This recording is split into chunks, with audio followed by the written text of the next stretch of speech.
Chrissy and Angel, you guys were with me when I first got signed to developmental, and it was like, I was terrified. I had wrestled for 5 years prior, and I got to developmental, and I was like, I don't even know what a schoolboy is.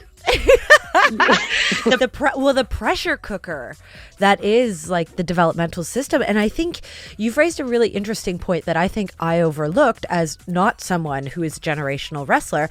I was speaking to Miranda Gordy, Ray Gordy's little sister, the other day. I love her. Oh, she's adorable. She's so sweet. But it never occurred to me that besides the fact that you were the first female wrestler of the Hart family, you had these huge shoes to fill, but you had so much pressure, and you were this trailblazer for what was coming for all these other generational female wrestlers, for the Charlotte Flairs. And I don't think I ever considered how much pressure was actually on you to fill those family roles. And you've not only trailblazed, but instead of reaching the top of the mountain, which you've done again and again, you are propelling women's wrestling to where it is right now. And I have to commend you. You've done an incredible job. Thank you. It's not been easy, because it was like, I had my own journey. I had a really hard time getting hired. I won't get into all of that, but it was just not easy. I was too much of a wrestler. I wasn't a model or an actress or a dancer. I loved wrestling.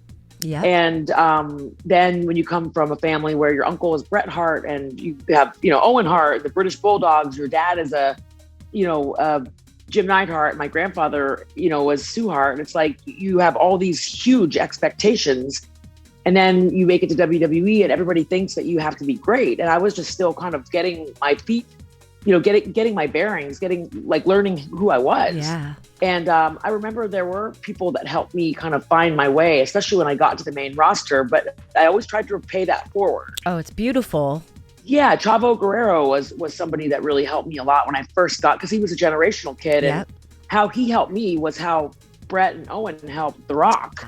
When The Rock first got to WWE, there was people there that weren't really good to him, that weren't really nice to him, because, when you're coming in, you're getting a big push, or the company wants to give you a push, you're going to have people that feel weird about it. Yeah. And I don't know exactly who it was, but I just remember hearing The Rock in interviews saying it was hard for him, because he felt like people were judging him. And then Bret and Owen took him in under their wings, and he never forgot it. Right.